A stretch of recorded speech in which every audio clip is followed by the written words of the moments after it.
আসসালামু আলাইকুম, পাপিয়াস কিচেনে সবাইকে স্বাগতম। একের ভিতর দুই ঠিক এরকম একটা রেসিপি আজ শেয়ার করব, আর সেটা হলো পুডিং কেক। একই সঙ্গে পুডিং এবং কেকের টেস্ট জাস্ট অসাধারণ লাগে। এটা দেখতে এত বেশি সুন্দর যে তাকিয়ে থাকলেই মন ভরে যায়। বাচ্চাদের খুশি করতে এবং অতিথি আপ্যায়নে পারফেক্ট একটা রেসিপি। আশা করছি ভিডিওটি অনেক ভালো লাগবে। পুডিং কেক তৈরি করার জন্য প্রথমে আমি চিনির ক্যারামেল তৈরি করে নিব। আর এর জন্য এখানে নিয়েছি 4 টেবিল চা চামচ চিনি এবং অ্যাড করছি 2 টেবিল চা চামচ পানি। চুলার তাপ মিডিয়াম লোতে রেখে চিনি যখন আস্তে আস্তে গলে যাবে তখন দেখবেন একটা ব্রাউন কালার চলে আসবে। এই পর্যায়ে এটা একটু নেড়ে চেড়ে দিব এবং চুলা থেকে নামিয়ে নিব। পুডিং কেক তৈরির জন্য আমি এখানে 5 ইঞ্চির একটা মোল্ড নিয়ে নিয়েছি।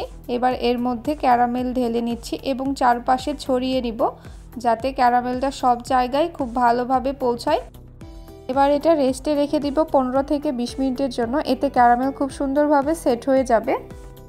প্রথমে আমি পুডিংয়ের মিশ্রণটা রেডি করে নিব। এর জন্য একটা বাটিতে একটা ডিম এবং 1/4 কাপ চিনি নিয়েছি। এবার একটা হ্যান্ড হুইক্সের সাহায্যে ডিম এবং চিনিটা খুব ভালোভাবে ফেটিয়ে নিব যেন চিনিটা সম্পূর্ণভাবে ডিমের সঙ্গে গলে যায়।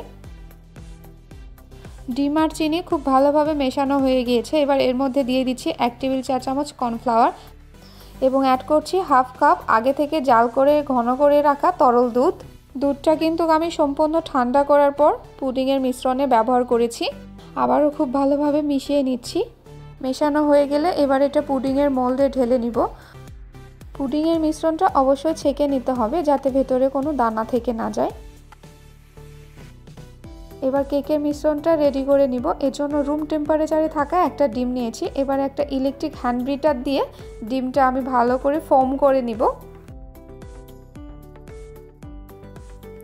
এবার এখানে অ্যাড করছি 1/4 কাপ চিনি এবং 3 টেবিল চা চামচ তেল। সবগুলো উপাদান আবারও ভালোভাবে মিক্স করে নিব। ডিমের মিশ্রণটার কালার চেঞ্জ হয়ে গেলে এখানে অ্যাড করছি 1/2 চা চামচ ভ্যানিলা এসেন্স এবং হ্যান্ড হুইক্সের সাহায্যে খুব ভালোভাবে মিশিয়ে নিচ্ছি। এবার এখানে আমি সব শুকনো উপকরণগুলো অ্যাড করছি। এজন্য এখানে 1/4 কাপের 1 চা চামচ কম ময়দা নিয়েছি। এর সঙ্গে অ্যাড করছি 1/2 চা চামচ বেকিং পাউডার এবং 1 চিমটি পরিমাণ বেকিং সোডা এবং 1/2 চা চামচ কোকো পাউডার। আমি এখানে হাইকো ব্র্যান্ডের কোকো পাউডারটা ব্যবহার করেছি। এবার সব শুকনো উপকরণগুলো অল্প অল্প করে চেলে ডিমের ফোমের সাথে হালকা হাতে মিশিয়ে নিব। এ পর্যায়ে কোনো তাড়াহুড়া করা যাবে না, তাহলে কিন্তু ডিমের ফোমে ভাবটা চলে যাবে।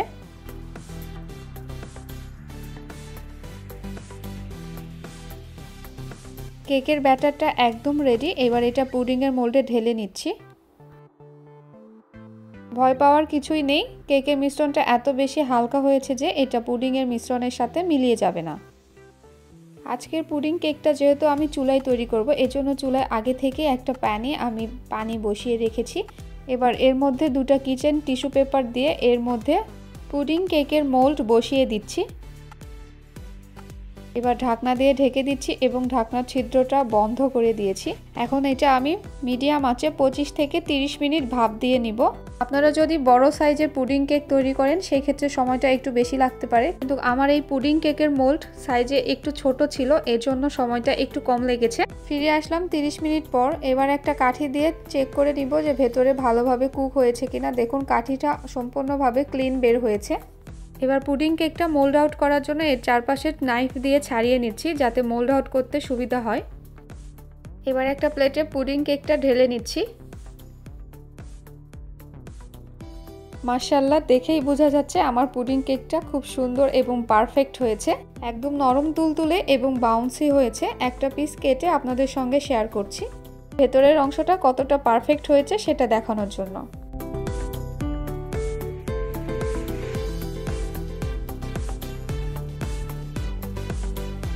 দেখুন এর ভেতরের অংশটা দেখতে কিন্তু আরও বেশি সুন্দর লাগছে।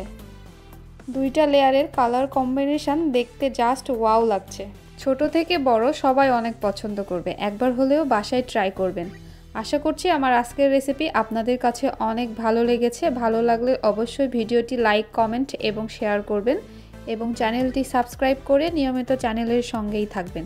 আজ এখানেই বিদায় নিচ্ছি। দেখা হবে আবার নতুন ভিডিওতে। এ পর্যন্ত সবাই ভালো থাকবেন। আল্লাহ হাফেজ।